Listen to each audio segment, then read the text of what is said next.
كرامة جاري بال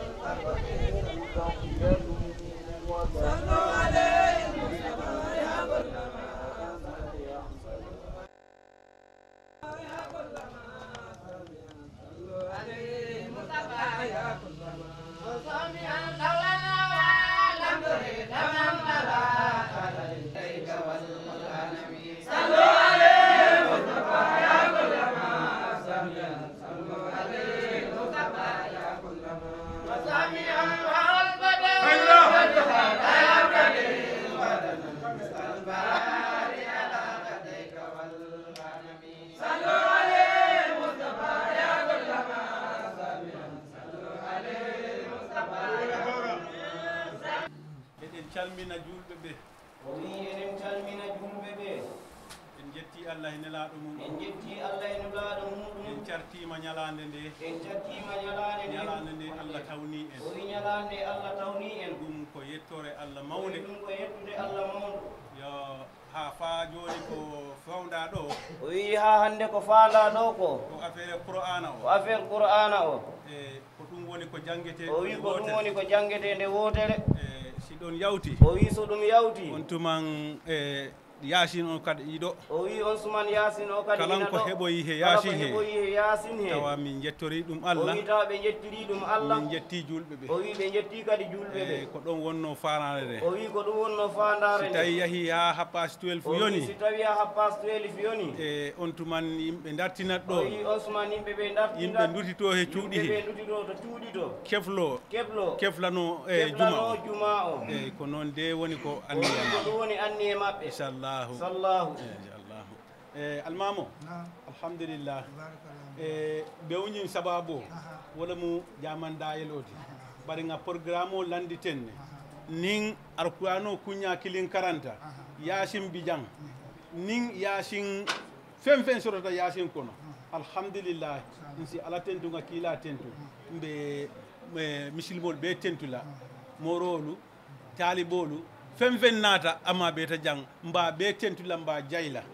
mba fulay ko al bismillah bu ñu jàngee benn kaamil alquran ba pare su boobaa daañu jàng loolu ñu tuddee yaasin yaasin amul app luñ ci mën a am rek ñu xam ne lii la jotaay bi maye su boobaa rek ñu dal di taxawlu fii nga xamee ne ñëw nañ ba midi jot bu midi amee fanweeri minute ci niñ ko waxee noona la ñuy dal di yëkkati jotaay bi ñu dal di jàng xatma alquran bi su boobaa ñu mën a delluwaat ci kër yi ngir mën a defaruwaat waajal woo xam ne dañ ko tuddee ñëw ubbi jumaa ji julli jumaa ji kon teraanga la boo xam ne ñu ngi ko yow yëgal umma islam bi yëpp nee na képp ku fi teew di góor di jigéen di mag di ndaw nee na sa teraanga la mu ngi ñaan barke moo am solo yal na yàlla defal ñu ko ci bis bi ci barke yent bi alayhi salaatu wasalaam waaye di ci ndokkeel it réewum Gambia rawatina suñu président bi di Alaaji Adama Barrow ak mboolam ñoo xam ne ñu ngi ci gannaawam commencé ko ci ministre bi ñëw ba ci suuf ñu ngi nuyu ñëpp rawatina ñi nga xam ne ñooy para ak police yi ñi nga xam ne ñu ngi ñëw jàppale liggéey bi ngir rek mu mën a mucc ayib yal na yàlla doole leen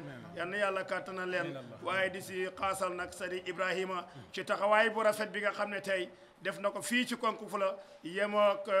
fukki fan ci juróomeelu weer bi barakallah fii ko yal na yàlla barkeel ndax nit kat bu fekkee yàlla dafa dogal nga génn gis lu baax nga jël ko andi ko ci sa dëkk dëgg du ñu mën a def dara lu ñaanal la sant la gërëm la ndax li nga def kat alquran moo ne man amila saalihan fali nafsihi lépp lu waaye def sa bopp la te bis dana ñëw yawma tajidu kullu nafsin bis dana ñëw kenn ku nekk li nga jëf yàlla garal ko bu dee lu neex la nga jàkkaarloo ak moom bu dee lu naqar la nga jàkkaarloo ak moom kon nag bu dee safaan ba da nga yellante ne yaa layta ni yelloo na yàlla mu séréel ma ni baynal masriq wal maghrib diggante penko ak sow du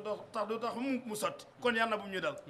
da nga dem ba caali ne su ma mënoon sax ma soppee ko nekk suuf te du tax mu dëñ kon yàlla musal ci rëccu yawmal qiyaam ñi ngi jéggalu ñëpp di sant di gërëm xam naa lii seen baax la ak seen woyof la rek fa tabarakallah ak bëgg wa anzil naasa manasilam ku nekk ñu jox la sa wàccuwaay kon barakallah fiika assalaamu aleykum wa rahmatullahi taala wa barakatuh jahanallahu min allasina yastami'una alqawla fa yattaba al ahsanu bi jaa'i sayyidil wujud Muhammad alayhi salatu wassalam assalaamu aleykum wa rahmatullahi taala wa barakatuh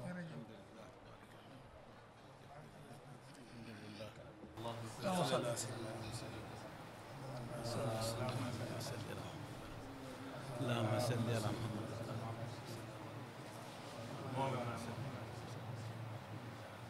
يا الله أعوذ بالله من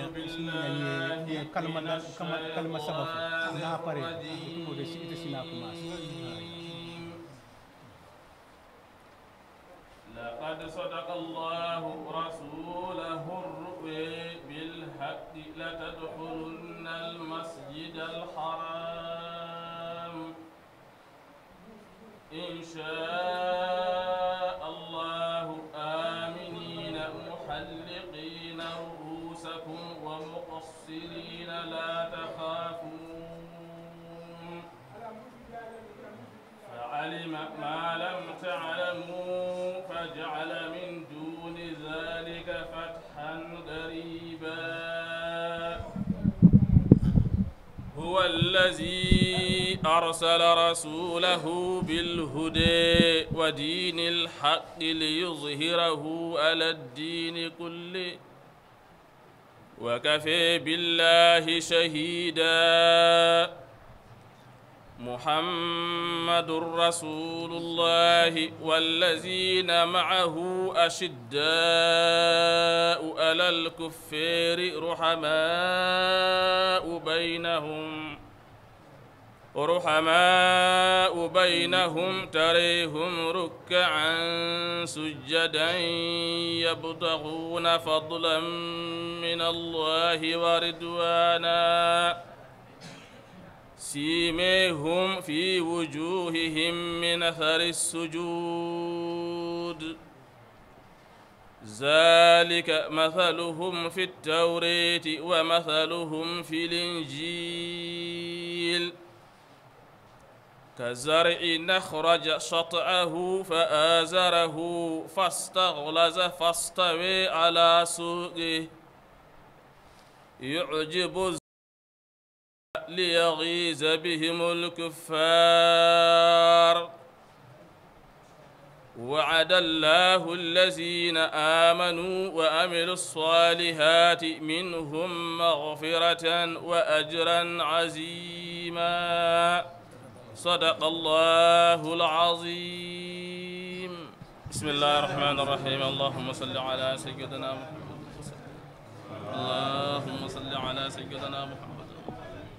اللهم صل وسلم على سيدنا ونبينا ومولانا محمد وسلم. بسم الله الرحمن الرحيم الحمد لله رب العالمين الرحمن الرحيم مالك يوم الدين إياك نعبد وإياك نستعين اهدنا الصراط المستقيم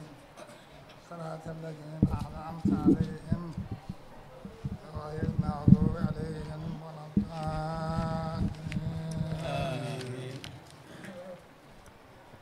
سورة البقرة بسم الله الرحمن الرحيم ألف لام ميم ذلك الكتاب لا ريب فيه هدى للمتقين الذين يؤمنون بالغيب يقيمون الصلاة ومما رزقناهم ينفقون والذين يؤمنون بما أنزل إليك وما أنزل من قبلك وبالآخرة هم يوقنون أولئك على هدى من ربهم وأولئك هم المفلحون إن الذين كفروا سواء عليهم إن جاءتهم لم تنذرهم لا منهم كتم الله على قلوبهم ولا سمعوا ولا أبصارهم غشاوة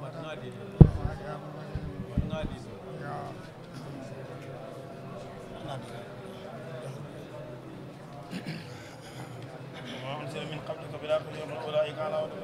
إن الذين كفروا سواء عليهم أنذرتهم أم لم تنذرهم ختم الله على قلوبهم وعلى سمعهم وعلى أبصارهم غشاوة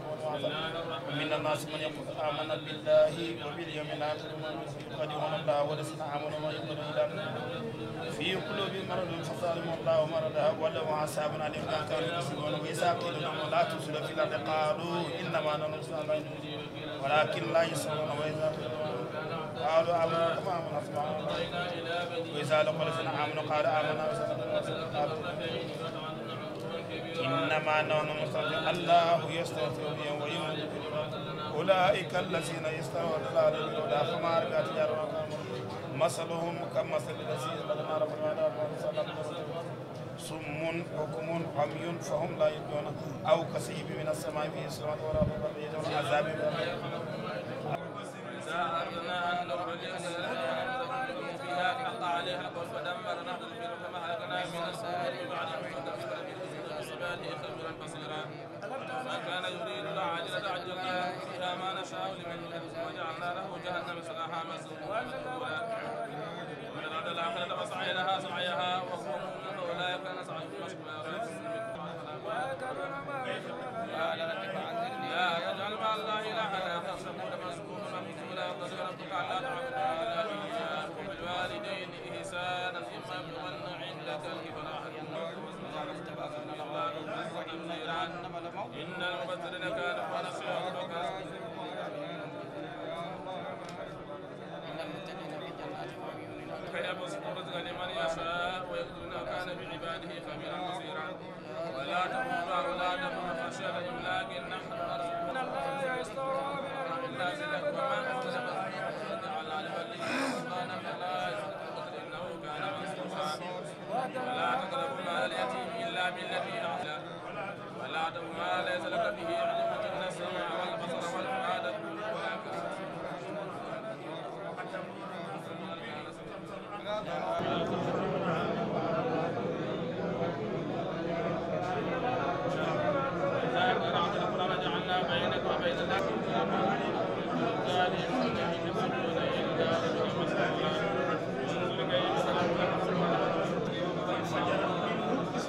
sallam min beltima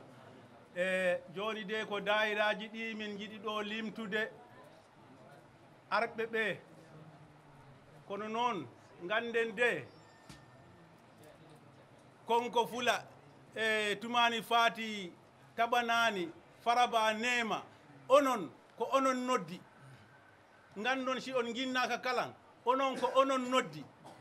onon ko on jaatigaji gila ɗo noon ha nakkoyi fayda e mana o ko enen fof jiidi onon oɗon ganda on jiyama onon haysi on ginnaka oɗon gandi miɗen gandi ko hono gonirɗen kono noon inneteɓe goo idiɓe ɓe inneteɓe ɓe ɗum woni sarifaɓe ɓe taniraɓe nelaɓe sallllahu alayhi wa sallam ɓey tawa he dental he ɗum woni ɓeɗo taniraɓe nelaɓe ɓe e ɓen ɗi tawa he dental he gandon ɗum ɓe guetima to ɓe gimmi to i woɗɗi kono ko yidde yettini ɗumen ɗo min jetti Allah min jetti ɗumen yo dayira wiiteɓe ami konte ɓen kalan ko kombo ɓe gimmori Sera Kunda ɓen kalan ɓe jottima gayi ɓe mbaɗi délégation ɓe kolliri enɗam ɓe kolliri jikke ɓe jarama wiiteɓe kalan Bintu Konte ɓen kalan ɓe jottima ɓe kolliri jikke he teddungal he horma ɗum kalan min jetti ɗumen min jarni ɗumen wiiteɓe Mariama Sane en he Khadijatu en ɓen fof jottima ɗo te ɓe jottori enɗam te ɓe mbaɗi doole mumen ɓe kolliri kadi yidde min jetti Allah min jetti ɗumen ɗo noon kadi ha yahanima ɗo ha Casamance to patta radio patta to ɗum woni Mamadou Diallo on kalan ko yidde addi ɗum ɗo wi kankalan ala tawtore haaju o on kalan yettima mboni he dental he télévision ji hono mi anda hoɗo hen GRTS ɓen kalan ɓe jottima ɗo ɓenin ɗo ɓen kalan ko ɗum addi ɗumen ɗo yidde nde he tawtodirede nde he enɗam ɗam ko ɗum woni ko addi ɗumen ɗo he wonde enen fof ko he leydi he gonɗen si jamɗi waɗe han si ɓe tini han kamen ne gara tawtore hen en jetti Allah en jetti ɗumen te kadi yeesojo meɗen ɗo Alhaji Adama Barrow en jetti Allah en jetti ɗum sabuna hunde fof moƴƴere fof si a heeɓi ɗum he dow e wattu muɗum yettu Allah jetta ɗum sabuna hewɓe jawtini a heɓani ɗum he wattu muɗum si a heeɓi ɗum ha yettu Allah jetta ɗum min jetti Alhaji Adama Barrow min jetti ɗum kumandan meɗen o kali Ousmane Ba min jetti ɗum min jetti Allah e nelaɗo muɗum min jetti ɗum kankalan ko arde muɗum ɗo makati Allah waɗi minenne min keɓi nde weltare min jetti Allah min jetti ɗum eɗen jogui polisaɓe dariɓe dadiɓe ɗo ɗo Fula Bantan wallahi gila o juma fuɗɗa bagage fof mo jiiɗa ko kombo ittete adde kono si addama han hay si ko feccere jemma si wallinama ɗon han hay ñuuƴu takkotako ɗum ha yettoɗo ko kamen gardata ko kamen mbatta ko kalande time nde jottaniɗa ɗumen ɓe mbiyatma jawdi moɗon ɗi ɗini naɓe hay caɗele ngala min jetti Allah min jetti ɗumen min jetti Allah min jetti kala gollal e baɗangal ɗo ko minen hemu en ndendi golle ɗe sabu na si tawino woodi no woniri han i wawi tawat hunde tarda hen ɗum fof ko kamen kaɗi ɗum fof hunde nde fof ɗi si ardi normal han yettoraga kala no haniri ni min jetti Allah min jetti polisaɓe ɓe he dow si a woni he tundu wondu kala immima doole kamen kala gari tawtori en ɗum woni Casamance naɓe ɓen kala doole ɗum woni Ceerno Ibrahima en ɓen kala gimmorima Casamance gari tawti en jetti Allah en jetti ɗumen miɗen jarna ɗumen kaddi jarore miɗen jarna ɗumen heto musidɓe meɗen jolfuɓe ɓen kala gimmima gila ɗo ha hoore wuñanki mawde kalan ɗo neɗɗo hen woni ɗon he jolfuɓe ɓen fof mbaɗi délégation ɓen kala gari ɓe mbi gara tawtore haaju meɗen ɗo en jetti Allah en jetti ɗumen eyyi ko ɗum wonno ko jinnomi yettinande kala noon ɗo paljumi kadi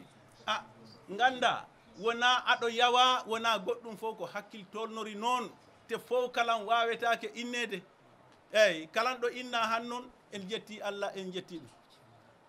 kiifu o on kala Sankule Kunda on kala en jetti Allah enen he muɗum fof jibindina ɗo enen kay he muɗum ko en gotum eyyi ko lamɗo ñawoña kono ko laami ko fi minen he muɗum fof ndendi laamu ɗum laamodi leydi ndi ɗo sabuna jinnaɓe muyen ɓe he minen jinnaɓe amen ɓe ga ko ɓe gonduno konko fula he Sankule Kunda fof ko gotum Allah waɗi noon miɗen jetta kiifu o miɗen jetta ɗum no feewi wona seeɗa eyyi ko ɗum wonno salamu am ko jinnomi salminde he dental ngal kadi kalan ko hawriti ɗo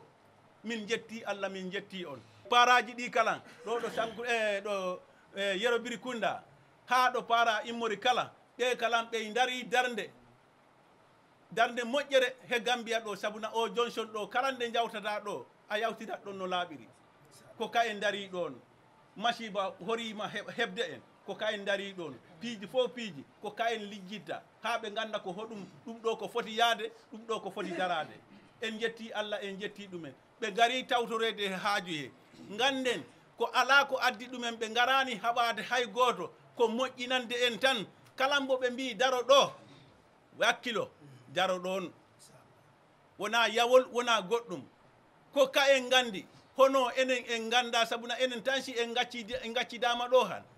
en ƴeygodira he dow ha masiba heɓoyo ko ɗum de saabi e ɗumen ga kono kamen gardani fi hawade neɗɗo wadde neɗɗo goɗɗum haydara ala ko addi ɗumen si wona ɗum eyyi ko ɗum wonno yewtere am salli ala Muhammadi ko bangal laamu ko tan yimɓe ɓeyditande yimmo ko diinu wonno ko nawɗamani wadde no us ono won mulku baari asbo manam pare ni asbo ala mulku wadino taw amani wal mulku harisuhu fala yatazalzal naam dinun bila mulkin kamiyun adina mulkun bila dini jidarun madina o diine sa yi omo tenka ko laamu o wi o diine si a yii mbo e tenka ko laamu ɗum diine noon diine e laamu anin Mansa Kunda ko funeɓe i kunsallum diino nim mansaya mansa diino nim mansaya kunsallamu mansa wala ka diino kanta ko on aynata diina fate mamanna ha memmintako diino mun yaalon ko mansa yatije diino mbo gandanta ala laamaka o wi ko jambar mbo ala jogoram ko jambarolon mum yaalon ko jorantabulu kono mulkun bila dinun noon dinun bila mulkin jidarun mulkun bila dinin naam diine mbo ala diina laamu ngu ala diine laamu Mansa Kunda mi yaalon ko diino mi yaalo amam mansa soto aman marla soto kono ɗum kadi noon ko jidarun ma ilu ko maadinde oñinde digara ala garante ako womu banque buneti mum yaalon ko amantilin ndeke no eɗen yetta laamu ngu no feewi no feewi yara famɓe Mansa Kunda tentulamɓe jayila sa yi aɗa waalo to suudu ma niyaje iɓe laale laɓum kono aɗa ñalla ɗo suudu ma iɓe tiñanne laɓum kono aɗa wotto aɗa hirto iɓe kontonna iɓe simanna a hulani hay e hunde iman silam fenna ɗum ko Allah ko laamu waɗi ɗum ako alanim Mansa Kunda ndeke noon laamɗo ako Mansa Kunda wona ko yawete ako mo mañanna jutulaɗo de o jooɗiɗo ɗo ako ñimmumɓe sirin janten bam makko wiyanno ako a fama ka fa henne ko o wi yimɓe tato ako mo saba ɓe ƴattetake e buke nende mawɗo ako keɓa ƴattetake e buka nende laamɗo ako Mansa ƴattetake buka nende ganɗo ako londitiyo ƴattetake e buka nende saabu Allah ko mawɗo ako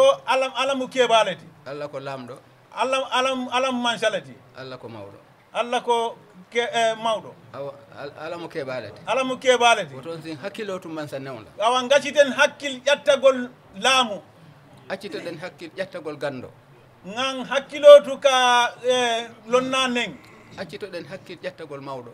ako ngan hakkilotu ka keɓa nen kala ƴattiɗo ɗo ko Allah ƴattiɗa ako niye ñili nden doron ye ala le nden Allah ko mawɗo ako ala mo keɓaleti Allah ko lamɗo ala mo mansalati Allah ko lamɗo ala mo mansalati accidoɗen hakkille no fewi nga hakkilotu o to baake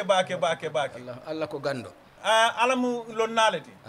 alhamdulillahi rabbil alamin mi wawa ƴeeso ɗo konngol am no feewi ako ala kumoto jam fanola jam baake o jooɗiɗo ɗo ako ñimmumɓe sirin janten ko ceerno am woni ako ala morolo mo ñinti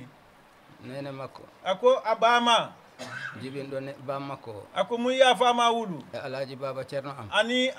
ate karamoma alaji baba kamɓe jiiɗi nene goto baba akoye telle bota ba kilin fa kilin nden noon ako wotumo nak mataw ko ngal neydi tan imminda konngol am miɗa haala yeeso ako asikeno ala jinɗi bariya famma wala tinnaɓe kumo fola jang allahumma salli ala muhammad wa ala sayyiati ahmalina man yahdillah fala mudilla la wa man yuddila fala hadiya la wa ashhadu an la ilaha illa allah wahdahu la sharika lah wa ashhadu anna muhammad sallallahu alayhi wa sallam abduhu wa rasuluhu wa ba'd أيها المستمعون الكرام آبائنا وأمهاتنا كل من كان في هذا البيت من بيت الله سبحانه وتعالى لقول تبارك وتعالى وأن المساجد لله فلا تدعوا مع الله أحد أيها الإخوة نحييكم بتحية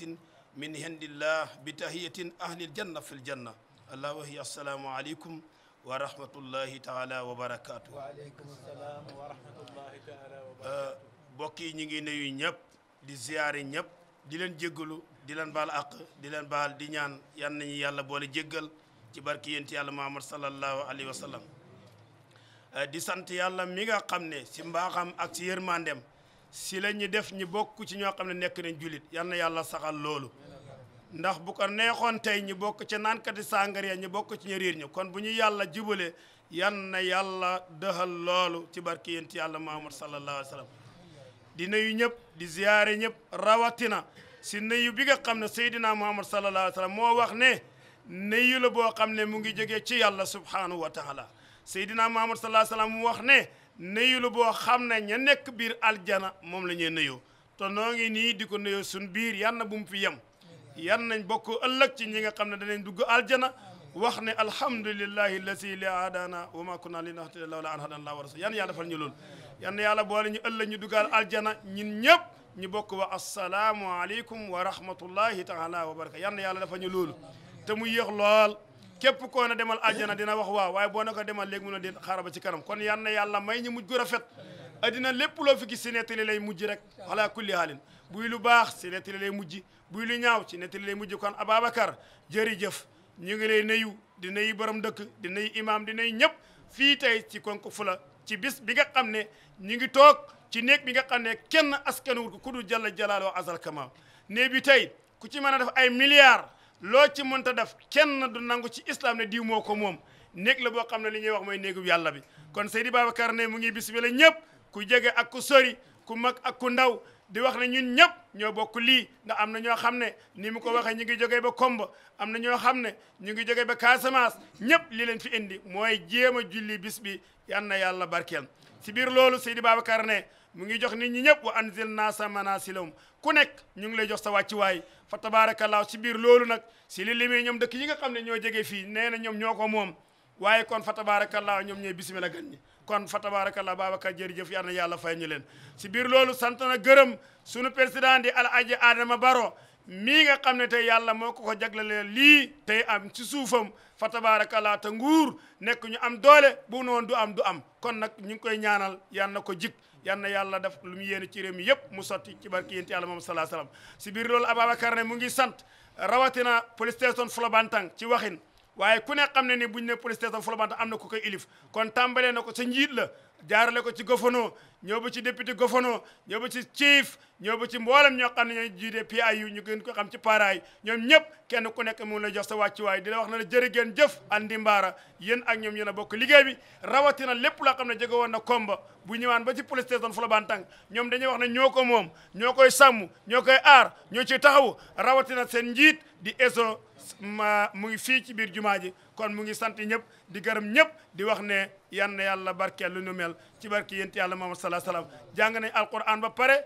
jàng nañ yaasin kon léegi lu ci des mooy ni mu ko waxee mooy jàng xatma bi waaye di yëgal mboole bi ne ñu ngi fi toog ak sérif yi nga xam ne ñooy sotu yénti yàlla Muhammad sallallahu alayhi wa sallam kon lii la jotoon a wax ci bàkku alpulaar yi xam naa li mu wax yëpp di nga ko mën a wax ci olof waaye ci gàttal daal li ñu fi dajale yëpp mooy jéem a julli jumaa ji yal na yàlla barkeel ci barke yénti yàlla Muhammad sallallahu alayhi wa sallam suñu bàyyi alaaji Ibrahima Ñang nekk ci Murtaabe yegg si na léegi macha allah yal na yàlla xëcc fan yàggal ko fi lool kon daal ñi ngi bismillah ñëpp ci turu Ababacar ak mboolem ñi nga xam ne ñoo koy jàppale ci wàllu liggéey bi di leen sant di leen gërëm waaye nee na mu ngi sant nag waa presse bi ñu gën koy xam ci ñi nga xam ne ñu ngi jóge ba GRTS muy télévision bu Gambia mu ngi leen di sant di leen gërëm commencé ko si njiit li ba rawatina journaliste bi nga xam ne tey mooy ñëw di doxal lii kon nee na Ababacar ne mu ngi lay sant di la gërëm waaye di si sant suñu mbokk yi nga xam ne ñu ngi nekk ba rajo Pata gën koy xam ci Mamadou Diallo nee na mu ngi koy wax waa Mara Aban Bika ak mboolem ñoo xam ne ñu ngi liggéey ci média rek kon Mamadou Diallo seen nañ ko sànq mu ngi noonu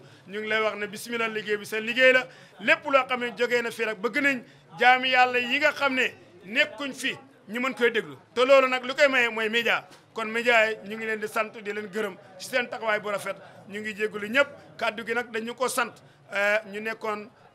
kenn ci sëtu Mame Madiaba Sakho ñu gën koy xam ci Aboubacar Sakho nekk fii ci Madina Serigne Sakho xam naa dañu jàpp ne ñun ak yéen ñoo bokk lii te ñu ngi yor jumaa te ñun ñoo nekk imam ba koy jiite loolu moo tax comme mënuñoo ñàkk a teew ñu ne nañ njëkkee teew bu ñu ñaane ñi delluwaat bu ñu julee jumaa ba pare ñu daal di ñëw fekkee yéen ak ñaan gi ndax jumaa kenn du ko baamu yonent bi sallallahu alayhi wasallam nee na jullit soo julee safarata ak mboolo yonent bi nee na amatuloo droit ngay baamuwaat ci mboolo waaye bu dee yow kenn na yaa julli ba pare nga gis mboolo muy julli mën nga dem nga roy fa nga am tiyaaba kon lu ñu ciy déggee mooy nekk aljuma kenn du ko baamu ñaari yoon jumaa kenn du ko baamu ñaari yoon mboolem ko xam ne julli nga jumaa nga ñëw ba agsi nooy def mooy da ngay toog ndem dégg nga kaddu yénti yàlla Muhammad sallallahu alayhi wa sallam su ko defee lii lañ bëggoon a jéem a jotal ak ñu ngi leen di sant di leen gërëm minen torde en yaafde sabu ko jinnaaɓe meɗen tan jooɗiɓe ɗo nden noon ala ko taki min haali si wona tan ko Babacar okki minen micro o komin neɗɗano moɗon ni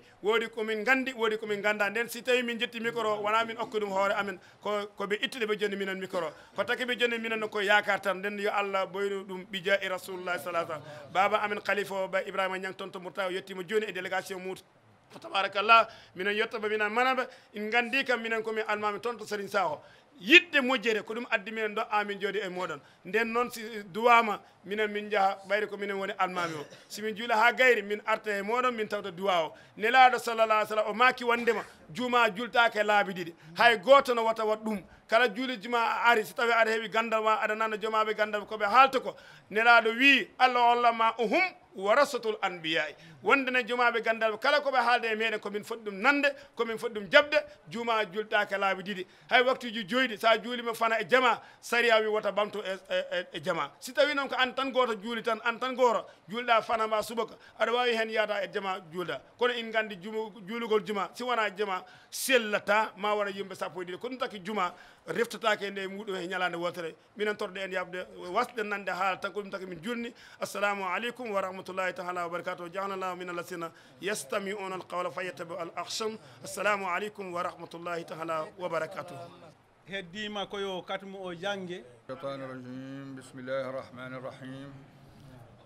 قل هو الله أحد الله الصمد لم يلد ولم يولد ولم يكن له كفوا أحد بسم الله الرحمن الرحيم قل هو الله أحد الله الصمد لم يلد ولم يولد ولم يكن له كفوا أحد بسم الله الرحمن الرحيم قل هو الله أحد الله الصمد لم يلد ولم يولد ولم يكن له كفوا أحد بسم الله الرحمن الرحيم قل أعوذ برب الفلق من شر ما خلق ومن شر غاسق إذا وقب ومن شر النفاثات في العقد ومن شر حاسد إذا حسد بسم الله الرحمن الرحيم قل أعوذ برب الناس ملك الناس إله الناس من شر الوسواس الخناس الذي يوسوس في صدور الناس من الجنة والناس بسم الله الرحمن الرحيم الحمد لله رب العالمين الرحمن الرحيم ملك يوم الدين إياك نعبد وإياك نستعين اهدنا الصراط المستقيم صراط الذين أنعمت عليهم غير المغضوب عليهم ولا الضالين بسم الله الرحمن الرحيم ألف لام ميم ذلك الكتاب لا ريب فيه هدى للمتقين الذين يؤمنون بالغيب ويقيمون الصلاة ومما رزقناهم ينفقون والذين يؤمنون بما أنزل إليك وما أنزل من قبلك وبالآخرة هم يوقنون أولئك على هدى من ربهم وأولئك هم المفلحون. بسم الله الرحمن الرحيم. صدق الله مولانا العظيم وبلغ رسوله الكريم ونحن على ما قال ربنا وخالقنا ورازقنا ومولانا من الشاهدين. اللهم ربنا تقبل منا ختم القرآن وتجاوز عنا ما كان في تلاوته من السهو والنسيان فاكتبه منا على التمام والكمال والمهذب من كل الألحان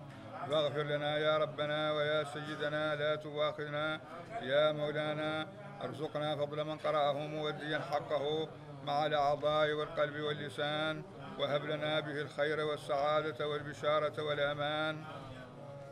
ولا تختم لنا بالشر والشقاوة والضلالة والطغيان ونبهنا قبل المنايا عن نوم الغفلة والكسلان وأمنا من عذاب القبر ومن سؤال منكر ونكير ومن أكل الديدان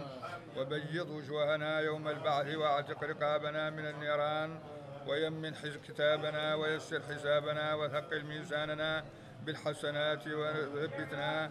وثبت أقدامنا على الصراط وأسكننا في وسط الجنان وارزقنا جوار سيدنا محمد صلى الله عليه وسلم وأكرمنا بلقائك يا ديان استجب دعاءنا بحق التوراة والإنجيل والزبور والفرقان وأعطنا جميع ما سألناك به في السر والإعلان وزدنا من فضلك الواسع بجودك وكرمك يا رحيم يا رحمن. اللهم صل على سيدنا محمد صاحب الشريعة والبرهان برحمتك يا أرحم الراحمين. اللهم انفعنا وارفعنا بالقرآن العظيم وبارك لنا بالآيات والذكر الحكيم وتقبل منا إنك أنت السميع العليم وتب علينا إنك أنت التواب الرحيم. اللهم زينا بزينة القرآن وأكرمنا بكرامة القرآن وألبسنا بخلعة القرآن وعافنا من كل بلاء الدنيا وعذاب الآخرة بحرمة القرآن وارحم جميع أمة سيدنا محمد صلى الله عليه وسلم بحق القرآن. اللهم اجعل القرآن لنا في الدنيا قرينا وفي القبر مونسا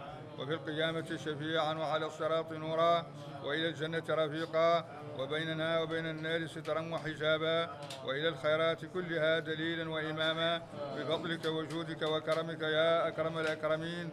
اللهم اهدنا بهداية القرآن وعافنا بعناية القرآن ونجنا من النيران بكرامة القرآن وأدخلنا الجنة بشفاعة القرآن وارفع درجاتنا بفضيلة القرآن وكفر عنا سيئاتنا بتلاوة القرآن يا ذا الفضل والإحسان. وصلى الله وسلم على سيدنا محمد وآله الطاهرين أجمعين. اللهم بلغ ثواب ما قرأناه ونور ما تلوناه إلى روح سيدنا محمد عليه الصلاة والسلام وإلى أرواح أصحابه رضي الله عنهم أجمعين وإلى أرواح جميع الأنبياء والأولياء والمرسلين وإلى أرواح آبائنا وأمهاتنا وإخواننا وأصدقائنا وأساتذتنا ومشايخنا خاصة وإلى أرواح جميع المؤمنين والمؤمنات والمسلمين والمسلمات الأحياء منهم والأموات جميع أجمعين عامة وإلى جميع أصحاب الخيرات من المؤمنين والمؤمنات. اللهم انصر من نصر الدين واخذل من خذل المسلمين آمين يا رب العالمين برحمتك يا أرحم الراحمين. سبحان ربك رب العزة عما يصفون وسلام على المرسلين والحمد لله رب العالمين. أما تجاني سيريفو هيدار سيكونا أما تجاني غدي هدايا سيكونا أما تجاني غدي هدايا سيكونا أما تجاني تانم نلادو سيكونا أما تجاني تانم نلادو سيكونا أما تجاني شي أما تجان سيكونا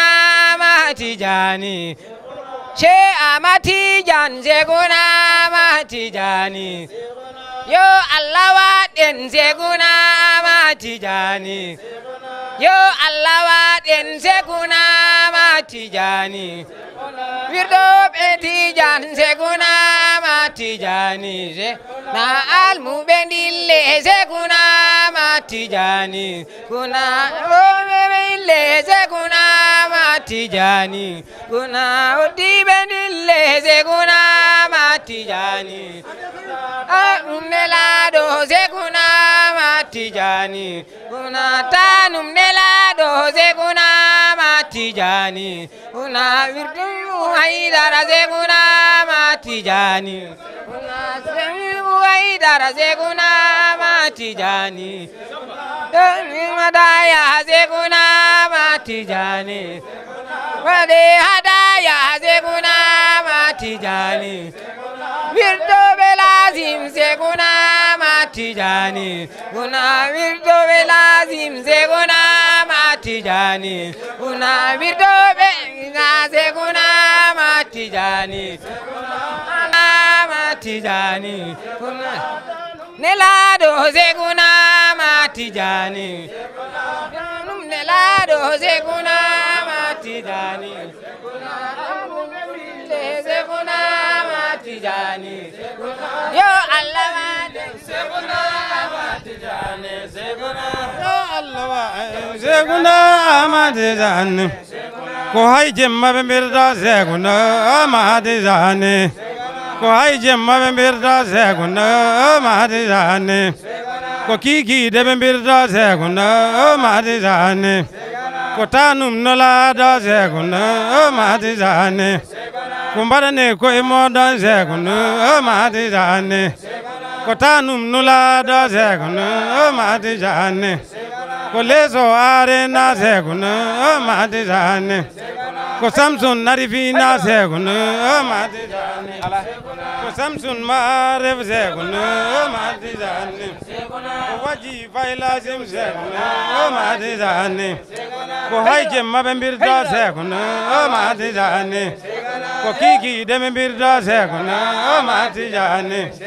ko waliya be Allah Zeguna Tijani ko waliya be Allah Zeguna Tijani ko hadi jaggen lawal Zeguna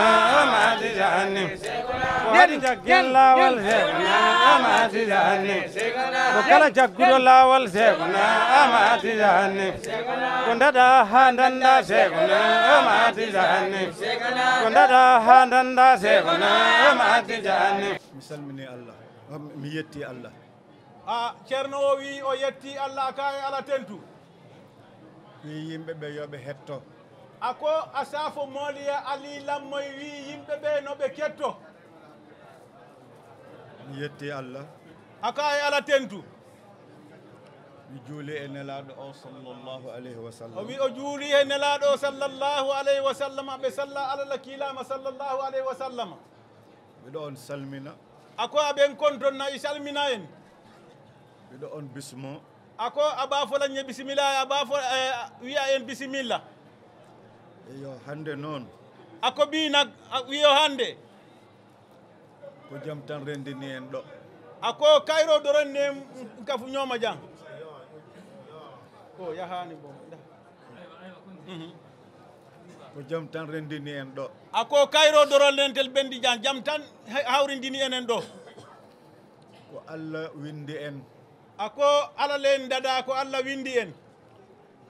ko Allah jippinani en diine l'islam ako ala le dino jindinka rewnimbo he annabi Allah Muhammad ako aya tammindi ala la kilala sallllahu alayhi wa sallam o on ɗon sakti diine o ako wole dino janja ha o yetti ɗo men ɗo han fo a futatanma janga Allah noon kanko wi ako ala ɗum ko o wi jumaji ɗi ako jamawno jumaji ɗi ko Allah jeyɗi ako ala le tamote de kanko woni alma ako ala le yaati tambindi so waɗi ko moƴƴi na e ku betoke kanko woni alma atale be nyaato so waɗi ko na e moƴƴani ku kurum fanambe kanko woni alma atale be almama yala de jaggembo ako aliya muta darnon diine o ako aliya dino so sabati on liɓimo so on liɓimo ako na aliya boyindi diine o yana ako ibajala dino be ɗum boylo ɗon ako wodum ko halkare mo ako mul hala koleti de nden noon ako wodum pour rento ɗum ako ɗon mosi hakkilo tu wala jaggembo ako alsa muta biladul force ako biladul force Kisra Yazdajir nayba o warino ceerno makko ako nene yala moro faade ko wanno o wari ceerno ako makko moni adna ala moro fa sabu almami ako o kadu almamoñi hippino suka debbo ako a boyta sunkudu ha wayta pari walbiti ako fo amuruta kodege o tuumi anata tumodiroke ceerno mum ala laamɗo moro la wi ceerno laamɗo waɗi ɗum ako ala moro le yake te ceerno laamɗo waɗani ɗum ako mo wodmo woduma oke ko almami waɗi ɗum almamo le oke kanko laamɗo ako ate manso o wari ceerno makko ay nata moro ñim o fa acci waɗɗo ɗum o ay men ke ay abula me yake nde ɗum yawti and mi o o tambida noddimbo ay o akkumande wi mbiɗo andi akaye ko an ngalon waɗi ɗum itile ñinke ceerno an waɗani ɗum ceerno ma ñinke de kono mi wari ceerno bari am nga ceerno fa mi accima ɗo ngete bula saabu yimɓeɓe siɓe andi kaadu ni mol nata ka almami o almamo hippima suka debbo idata boy ɓe sunkudo ka accat diine o oto ibe dino te tiñala diine o fotaka oto acce diño man ñannatula de nden noon oto wole atina almami almamo ko horsinte ako ñanta buñala baake allahumma salli allahumma salli ala sayyidina muhammad wa sallim oɗo sa yimiɗen yako ceerno am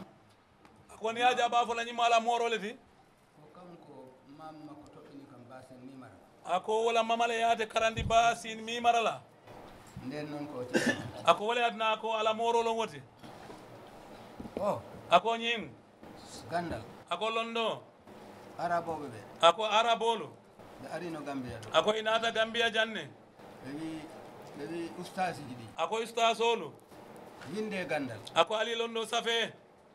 ɓe windi gandal ako e londo safe ɓeru winduɓe ɓe ako meliyalon ko meliya safe ɓe yeehi ako itata ɓe waɗi ɓe imtihan yaaki imtihani ako ɓe waɗi ɓe hono joni vérifié yaake ya kotobo ye kotobo ye kotobo ye kotobo ɓe fof ɓe yani akoye ɓe boyta ha heddi kam ako fatotade ɓe wi ɓe watte kadi ako alake koteke ɓe watti kadi yaake raɓɓiɗinde haala koteke kumo sudeyandi ɓe yani ako wol ɓe fanan boyta ha heddi kanko fa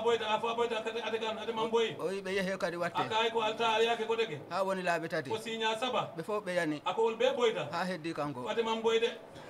ɓe okkimo ɓe naɓɓimo ɓe okkimo médaille ako inata médaille o diyala koko tawa noon ako ate ɓe ma ɓeni wola kanko ɓe ako e ñing wallahi koɓe tawɓe ganda ako ye londole tara de yo allah junno gurdam alama si o jam fandila enen fof enen tel ɓe allah okka en jaam alama kayro dilanna ceerno ifra ako alhaji ibrahima ñan mi meeɗamo yiide anene maaje sona hande ako bili abaje kan alhamdulillahi rabbil alamin alhamdulillah rabbil alamina miɗa yetti allah ako nga ala tentu mi weltima aka kontanda beela miɗa okka he makko jungo ako bari aɓe bulo dila wala alhamdulillahi rabbil ako alamin wolam alhamdulillah rabbil alamina allahumma salli ala allahumma salli ala sayyidina muhammad wa sallim salatu ala nabi baɗen salatu ala nabi ako salatu ala nabi bismillah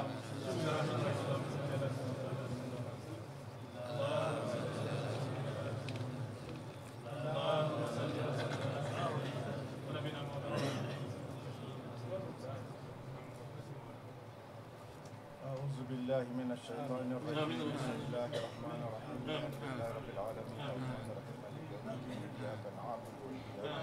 نستعين اهدنا الصراط المستقيم صراط الذين أنعمت عليهم غير المغضوب عليهم ولا الضالين الله لا إله إلا هو الحي القيوم هو الله الذي لا إله إلا هو عالم الغيب والشهادة هو الرحمن الرحيم هو الله الذي لا إله إلا هو الملك القدوس السلام المؤمن المهيمن العزيز الجبار المتكبر سبحان الله عما يشركون هو الله الخالق البارئ المصور له الأسماء الحسنى يسبح له ما في السماوات والأرض وهو العزيز الحكيم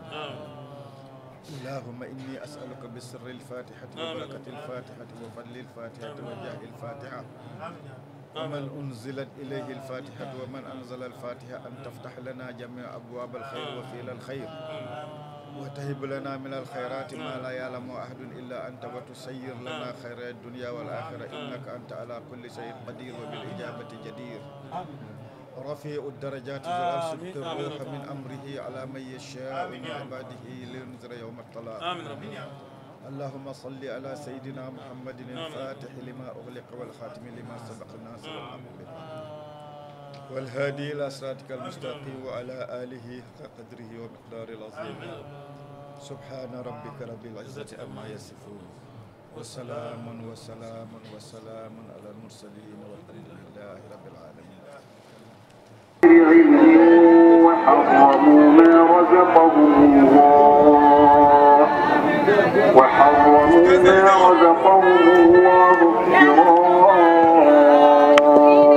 على الله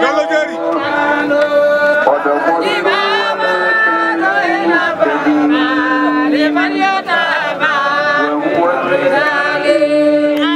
Bande bolong.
noddinama hakkunde ɗon e liqam o darnete kala ko duwa ɗon Allah ruttata nden noon haade en fuɗɗo fuɗɗo o ɗo ñaago julɓe ɓe fof kala wonɗo ɗo Ceerno Ibrahim kanko e ɓesgu makko aɓe sohli du'aneede nden noon kala goto ɗo jooɗi ɗo haade en fuɗɗo khutba o yo janngu fatihaji ɗiɗi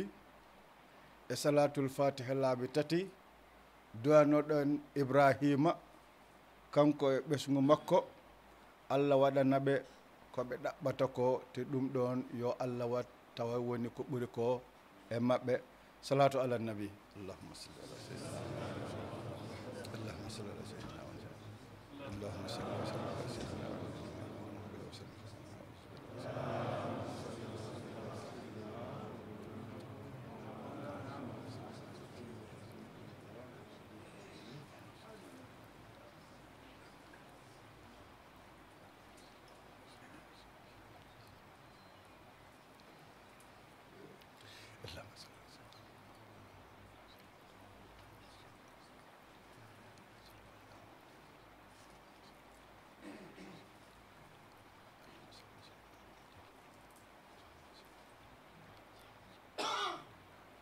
سبحان ربك رب العزة عما يصفون يا الله والجم يا الله والجم يا الله والجم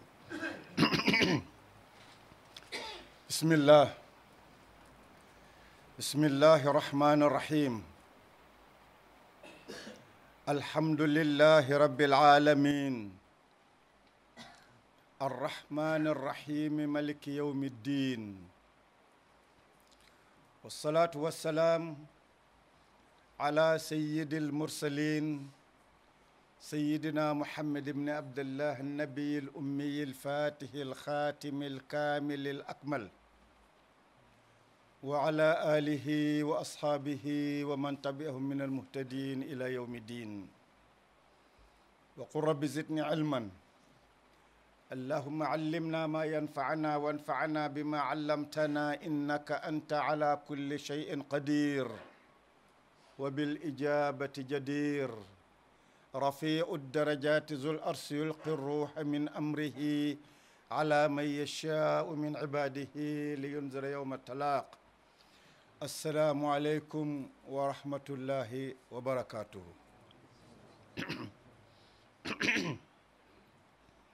يا عباد الله أوصيكم ونفسي بتقوى الله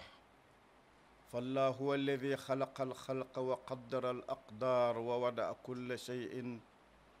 على ميزان أشهد أن لا إله إلا الله وحده لا شريك له وأشهد أن محمدا عبده ورسوله أعوذ بالله من شرور أنفسنا ومن سيئات أعمالنا فمن يهد الله فلا مضل له ومن يضلل فلا هادي له أشهد أن لا إله إلا الله وأن محمدا عبده ورسوله بلغ الرسالة وهزم الجمع فالله هو الذي أنزل هذا الدين الذي هو دين الإسلام الحنيف الذي سماه جدنا إبراهيم دين الإسلام وهو الذي سماكم بالمسلمين هذا الإسلام الذي نحن نعيشه هو دين الحق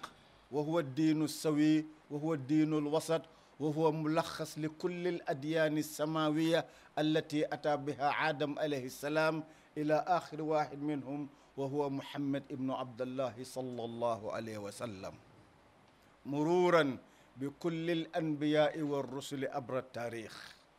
الأنبياء كلهم اتبعوا دينا واحدا وهذا الدين هو الإسلام فالله سبحانه وتعالى هو الذي أنزل الأحكام ووضع الميزان وجعل كل شيء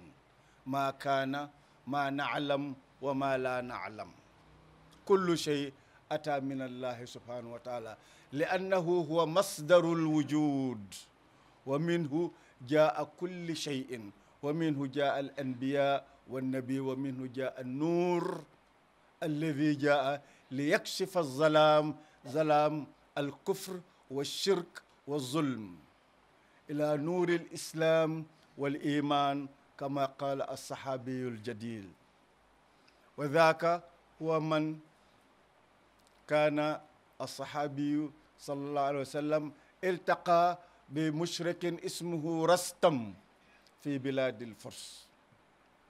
وهذا هو رعبي ابن عامر عندما قال لماذا جئتم لتفتحوا بلادنا قال لنحرر العباد من عبادة العباد إلى عبادة رب العباد ومن ضيق الدنيا إلى سعتها ومن الظلمات إلى النور هكذا قال رعبي إذن الذي هو أخونا وبنى لنا هذا المسجد وهو اسمه إبراهيم با أو إبراهيم غايو با هو الذي بنى لنا هذا المسجد وكلنا ندعو الله له سبحانه وتعالى وندعو لأنفسنا لكن كما قلنا لكم سابقا إنه إنما بنى هذا المسجد ينبغي أن يسلمه إلى عمدة القرية فعمدة القرية بدوره يسلم هذا المسجد إلى الإمام وكل الناس خلف هذا الإمام ووراءه وينبغي أن يتبعوه ويستروه إن كل من أتى إلى هذا المكان اليوم عليه أن يعتقد في صميم قلبه أن الله سبحانه وتعالى قد غفر له كل شيء لم يبق له ذنبا إلا ما ارتكبه بعد خروجه من هذا المسجد لكن كل ما سبقه فقد غفر له لأن النبي صلى الله عليه وسلم هو الذي أخبرنا بذلك ثم إن النبي صلى الله عليه وسلم قال من بنى بيتا لله كوكر القطا فإن الله سبحانه وتعالى سيبني له قصرا في الجنة كما شرحنا هذا في الصباح إنما كنا نلقي وأقول قولي هذا واستغفر الله لي ولكم ولسائر المسلمين دوده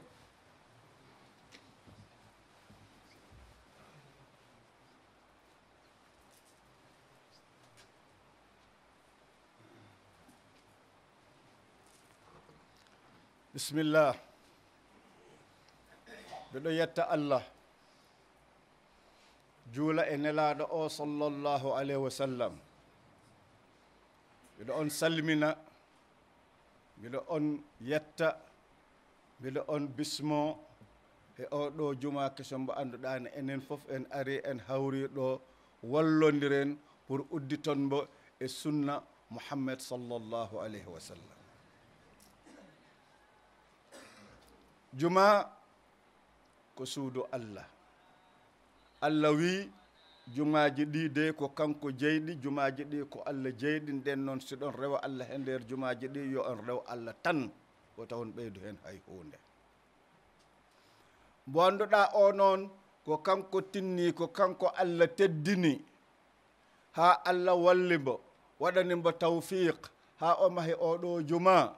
Eɗen mbo yetta e ko o waɗi ko, te eɗen gonɗinane o waɗirani ɗum kulle aduna, o waɗirani ɗum wasade, o waɗirani ɗum mantade, kono ko Allah tan o waɗiri ɗum. Neɗɗo juulɗo a gonɗinat e makko ko moƴƴi, wata a gonɗin e makko ko moƴƴani, wata a sikku ko makko, wata a sikku e makko ko anduɗani ɗum ɗon moƴƴani. Sabu ɗum ɗon Qur'ana ina en haɗi eɗen sikkito e neɗɗo ko anduɗane ɗum moƴƴani si tawi on ɗon neɗɗo ko o juulɗo. Inna ba'da zanni ismun ya ayuha alladhina amanu fajtanibu kathiran min az-zanni inna ba'da az-zanni ismun wala tajassasu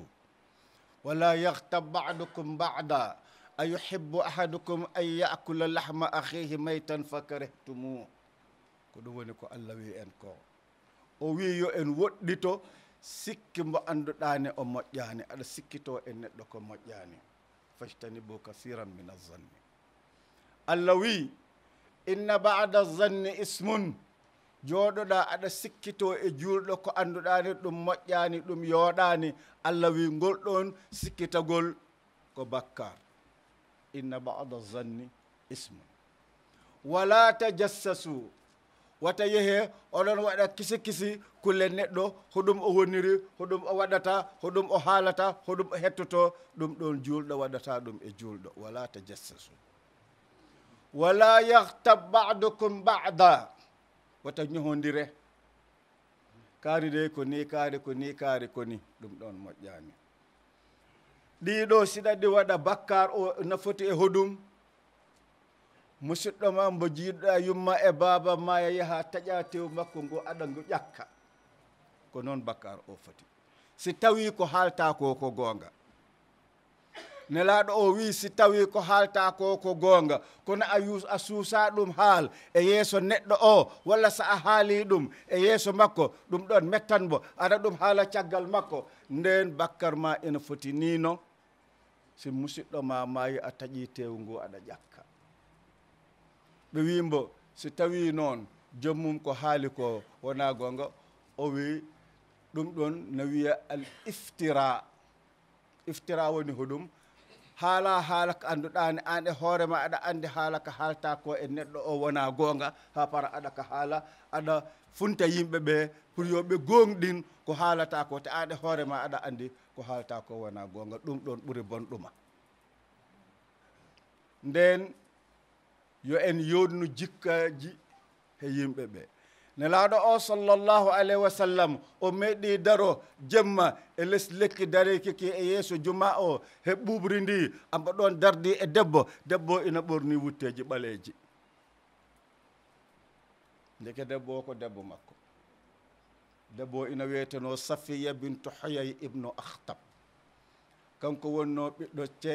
seeremɓe yahud o, gorko makko wonno laamɗo yahuɓe ɓe. nde o maayi nelaɗo o ƴettimbo o naati e nder l'islam. te nelaɗo o wiyani mbo naat l'islam, kono kanko yii nelaɗo o nino o wuurirta ni e sahabaɓe ɓe nino ɓe wuurirta ni, o naati e l'islam.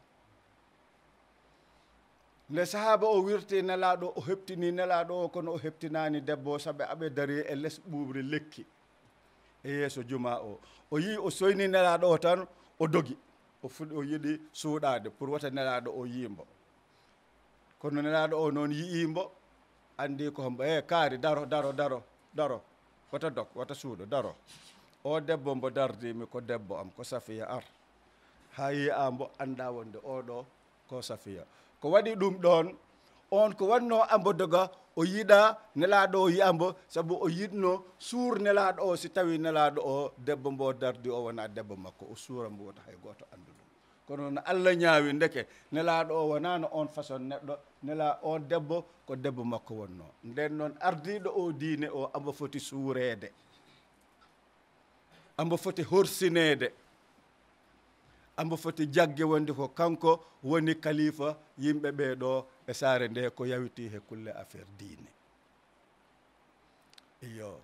nden noon juulɓe ɓee fof aɓe foti tinnaade ɓe wallondira ko muusi fof ko muusi kala ko waawi won hakkunde maɓɓe pour oɗo diine yo o dara Allah addi en he oɗo aduna o wii yo en ɗaɓɓo ko nafata en laakara kono noon wata en yejjit geɗal men he aduna o wabtaghi fima ataka llahu dara al akhira wala tansa nasibaka min addunia wa ahsin kama ahsana allahu ilayk Allah wii ko okkuma ko ha dañɗa ɗum jeyɗa ɗum ina he nder juuɗe ma Allah wi ya ɗaɓɓo hen laakara ɗum ɗon ko tottuma ko ɗo he aduna Allah wi ya ɗum ɗon ya ɗaɓɓo hen laakara wat hen ko annduɗa ne so a maayi ɗum nafete laakara kono noon Allah wi woto yejjid geɗal ma ɗo he aduna dañi rewɓe labaɓe comci labaɗi galleji labaɗi otoji labaji ñamde moƴƴere wuura gurdam moƴƴam daña sukaɓe hewɓe rewɓe e worɓe nafoɓe nehaɓe e l'islam rewɓe ɓe okkiraɓe e l'islam worɓe ɓe ɗaɓɓanoyaɓe rewɓe e l'islam wala tansa nasibaka min addunia wata yejjid geɗal ma he aduna o liggano laakara de kono noon wata yejjid geɗal ma he aduna o ɗum ɗon na en adda e hunde woni nelaɗo o sallllahu alayhi wa sallam o wii neɗɗo si maayi kala ko o waɗatno ko nafatamo ɗo he aduna walla laakara taƴi ha heddi tati ɗin ɗon taƴata continue tan go'o ko a gando a windi defte walla a jangini almuɓe walla ko a addi gandal kesal ngal andanoka gandal nafogal yimɓe ɓe fanningal ɗon gandal yimɓe ɓe ina ngal nafora he nder oɗo aduna baraji ɗi tawoyte barzak taƴata ɗiɗaɓel ngel a acci ɗo neɗɗo moƴƴo nelaɗo o wi waladun salihun yad'u lahu ɓiɗɗo moƴƴo mo annduɗane o du'antombo amamo funtinana asaka sadakuji nelaɗo o walad wi walad noon so wiyama he ɗemgal ara woni neɗɗo jibinaɗo kala mbo wawi won debbo e gorko wona wonde mbo jibinɗa o tan na wawi an jibinimbo na wawi ko goɗɗo jibinimbo kono dal ko neɗɗo jibinaɗo amba wuuro he aduna o te ko neɗɗo moƴƴo amamo du'ano amamo funtina sadakuji eyyi refti hen hoɗum sadaqatun jariya woni ɗum ɗo mahaɗo juma asa woyndu halla lawol tuta lekki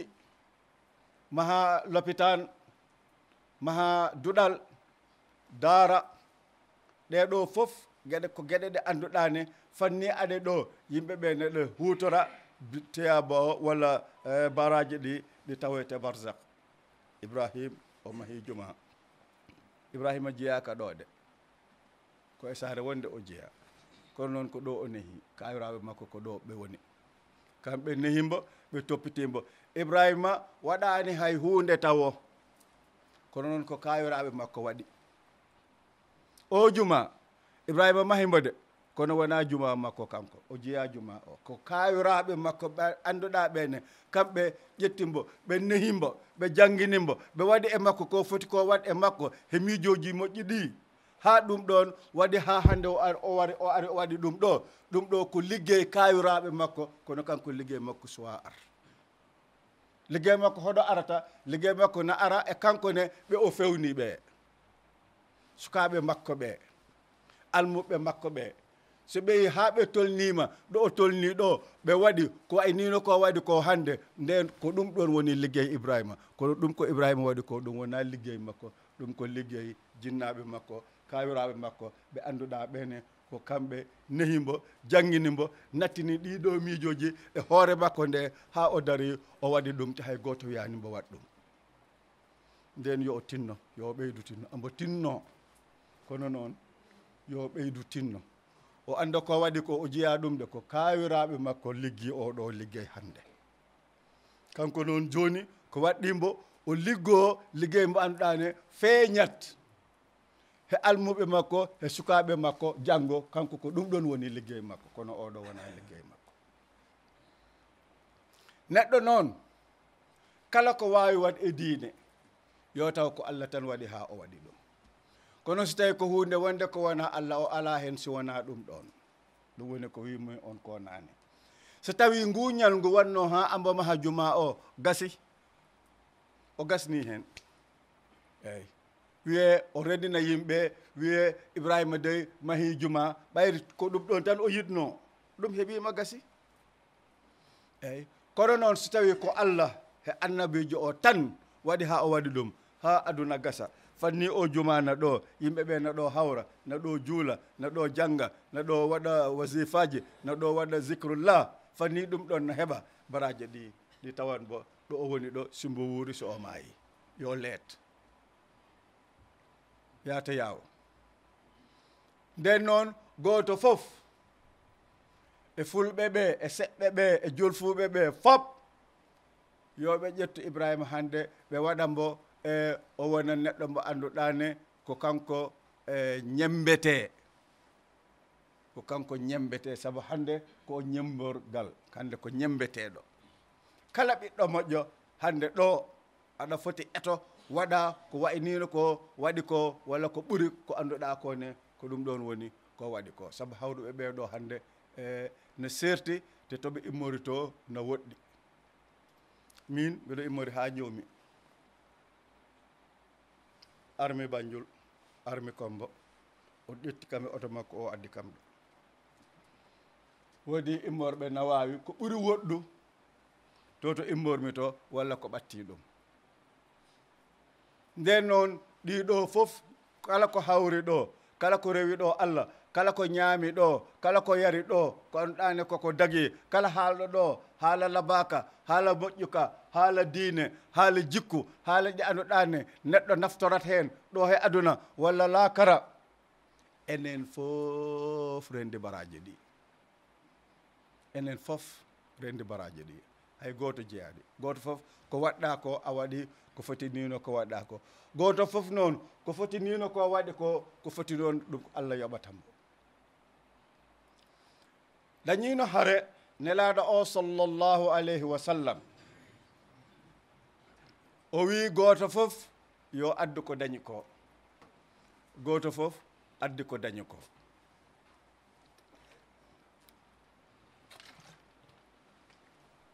waji goto taw ambo dañno galle makko guluje temeɗɗe joyi guluje temeɗɗe joyi ko ɗum o dañno galle makko o ƴetti toon temedere wulure o addi o totti nelaɗo o sallllahu alayhi wa sallam no dañno waji goto kanko dey ko feccere dalasi nisfu dirham ko ɗum o dañno galle makko o ƴetti nden feccere dalasi o ari o ƴetti nde fof o totti nelaɗo o oya ambo dañno guluje temeɗɗe joyi o addi guluje temedere o totti nelaɗo o acci to galle to guluje temeɗɗe nayyi nelaɗo o jali ɓeymo ko jalata ya rasulallah o wi o adduɗo tula libar genna walla tala kanko ɓuri baraji he o adduɗo o temedere wulure ɓe hono ɗum wawi woru o wi eyyi o fecci ko dañi ko pecce joyi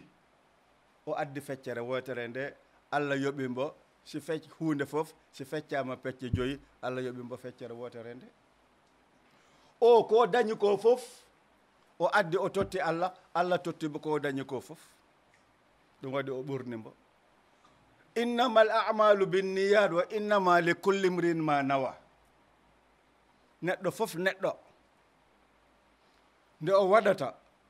ko anniyino ko he ko waɗata ko ko ɗum ɗon Allah yoɓata mo ko addi oɗo hadis wonno waaji gooto sahabajo amo noddirteno Husayn ha tongu sareedu ya e nunara Husayn wona sinde ko sareedu Husayn makka wonno dañno toon suka debbo labaɗo amo wiyeteno Ummu Qays ɓe haaldi dawgal Allah noon ñaawi Ummu Qays koreji makko no foti ferde immo makka yaha Madina o yaadi e maɓɓe o wi Husayn si tawi ko haalta ko gonga hema aɗa kam yiɗi res tawoyam Madina Husayn nde ɓe yehi ha ɓe yetti kanko ne o fokkite o yehi makka o ferani de l'islam e nelaɗo waɗani ha ko o julɗo de Ummu Qays ko julɗo kono noon l'islam e nelaɗo o waɗani o immi makka o yehi Madina ko Ummu Qays waɗi ha o immi makka o yehi Madina nde o yehi o resi Ummu Qays e l'islam koko dagi nelaɗo wiɓe eyyi Husayn de o dañi debbo ko julɗo debbo makko ko julɗo kono noon o dañani hijra ko waɗi o saabu Ummu Qays waɗi o ari so wonano Ummu Qays o arata ɗum waɗi hadis o wi innama al a'malu binniyat wa innama li kulli imrin ma nawa faman kanat hijratuhu lillahi wa li rasulihi fa hijratuhu lillahi wa li rasulihi faman kanat hijratuhu limra'atin yankihuha aw dunyan yusibuha fa hijratuhu ila ma hajara ilayhi Bukhari e Muslim fof addi hadis o kala immiɗo aɗa fera anniye imminɗoma o ko ɗum woni ko nawma ko wona hay hunde wonde kala e mon mbo annduɗane ko debbo mbo o resata addimbo ɗo o resi debbo o gasi ko ɗum addimbo ɗo o heeɓi ɗum kono noon kala mbo annduɗane nde arata ɗo ko hijira immin ma sabu Allah e annabi ko hijira immin ma sabu annabi Allah nden a dañi baraji hijira nden neɗɗo kala ko waɗata e kala ko ɗum wawi won fondement o yo taw ko Allah e annabi o sallallahu alayhi wa sallam kono noon si hunde wonde naati hen ko ɗum ɗon tan jonde nde ɓooyi haala kana heewi taka gasata te jonde nde ɓooyi waktu o yehi eyyi nden noon hannen ɗo haala ka inchallah si ɗo yawti no wawi kikiɗe si yimɓe ɓe hawri kadi ɓeyditen haala wa aqulu qawli hadha wa astaghfirullah li wa lakum wa li sa'iril mu'minin inna as-salata kanat ala al-mu'minina kitaban mawquta wassalamu alaykum wa rahmatullah ashhadu an la ilaha illallah ashhadu anna muhammadan rasulullah hayya 'ala al-salati hayya 'ala al-falati qad as-salati qad as-salati Allahu akbar Allahu akbar la ilaha illallah sayyidina Muhammad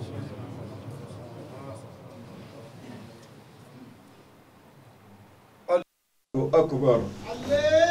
Allahu akbar Bismillahir rahmanir rahim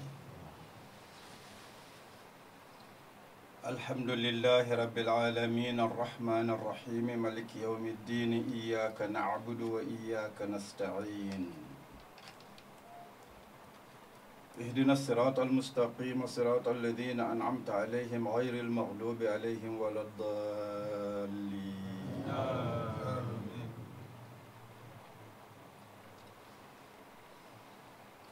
ألم نشرح لك صدرك ووضعنا عنك وزرك الذي أنقض ظهرك ورفعنا لك ذكرك فإن مع العسر يسرا إن مع العسر يسرا فإذا فرغت فانصب وإلى ربك فارغب الله أكبر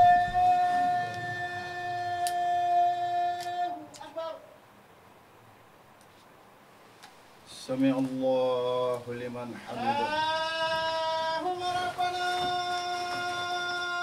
والغلام. الله أكبر.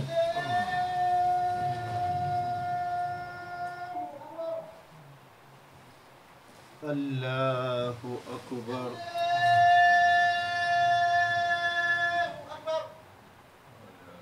الله أكبر.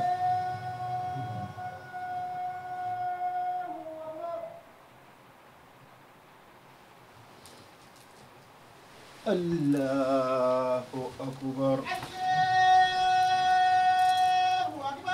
بسم الله الرحمن الرحيم. الحمد لله رب العالمين الرحمن الرحيم مالك يوم الدين إياك نعبد وإياك نستعين. اهدنا الصراط المستقيم صراط الذين أنعمت عليهم غير المغضوب عليهم ولا الضالين.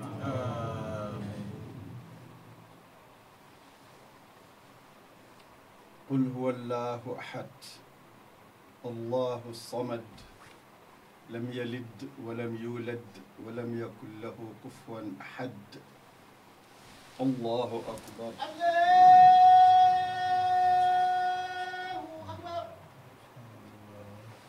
سمع الله لمن حمده. اللهم ربنا والغلام. الله أكبر.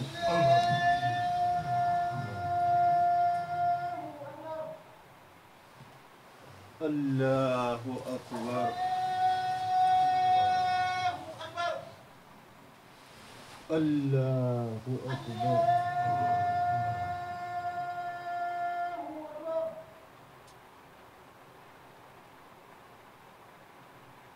الله أكبر.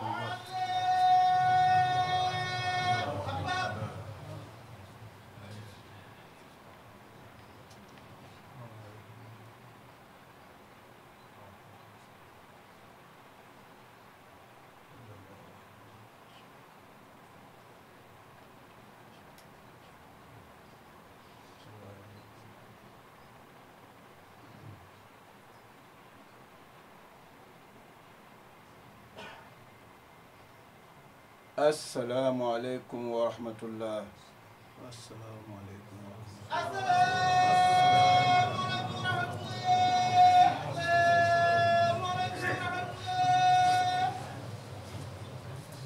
اللهم أنت السلام عليك السلام عليكم وحينا ربنا بالسلام ودخلنا الجنة. بسم الله الرحمن الرحيم. اللهم صل على محمد وعلى ال محمد وسلم. اللهم صل على محمد وعلى ال محمد وسلم. اللهم صل وسلم على سيدنا ونبينا مولانا محمد وسلم تسليما. الحمد لله رب العالمين.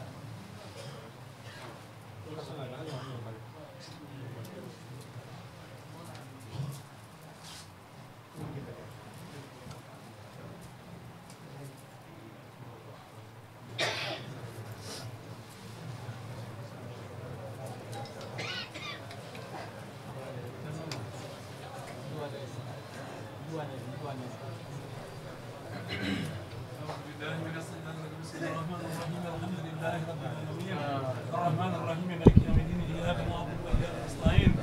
اهدنا الصراط المستقيم صراط الذين انعمت عليهم غير المغضوب عليهم ولا الضالين.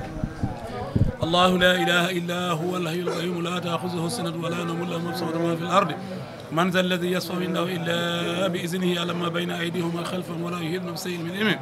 الا بما شاء وسع كرسيه السماوات والارض ولا يؤوده حفظهما العظيم. اللهم صل على سيدنا محمد الفاتح لما أغلق والخاتم لما سبق ناصر الحق بالحق والهادي إلى صراطك المستقيم وعلى آله حق القدر العظيم. إن الله وملائكته يصلون على النبي يا أيها الذين آمنوا صلوا عليه وسلموا تسليما. صلى الله عليه وعلى آله وصحبه وسلم تسليما. سبحان ربك رب العزة عما يصفون والسلام على المرسلين والحمد لله رب العالمين. صلاة على النبي. بسم الله الرحمن الرحيم. اللهم صل على سيدنا محمد وعلى ال سيدنا محمد. اللهم صل على محمد وعلى ال محمد وسلم. اللهم صل وسلم على سيدنا ونبينا مولانا محمد وسلم تسليما الحمد لله رب العالمين. السلام عليكم. حيدر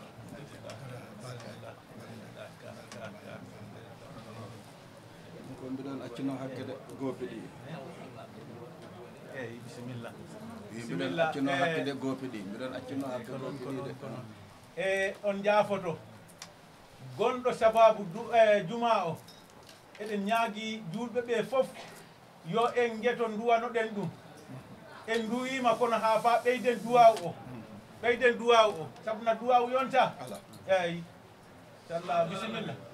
bisimillahi rahmani rahim allahumma salli ala muhammad wa ala ali muhammad allahumma salli ala muhammad wa ala ali muhammad allahumma salli wa salli ala sayyidina wa nabiyina maulana muhammad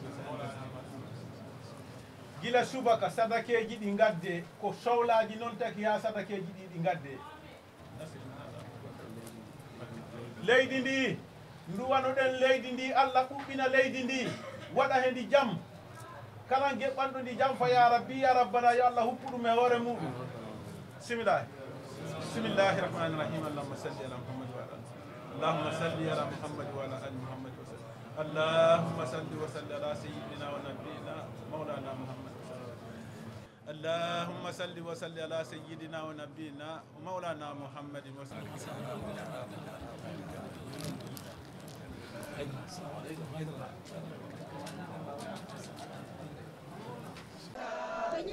كرامة جاري بال صلوا عليه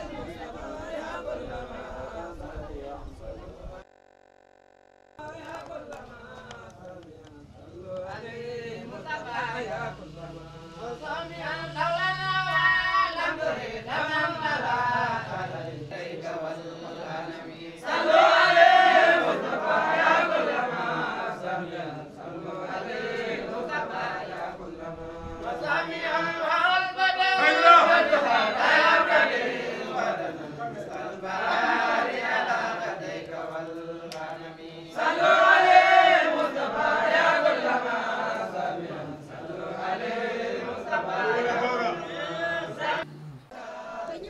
كرامة جاري بال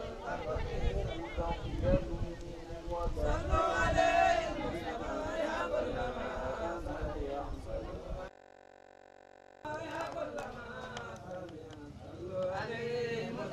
يا كل ما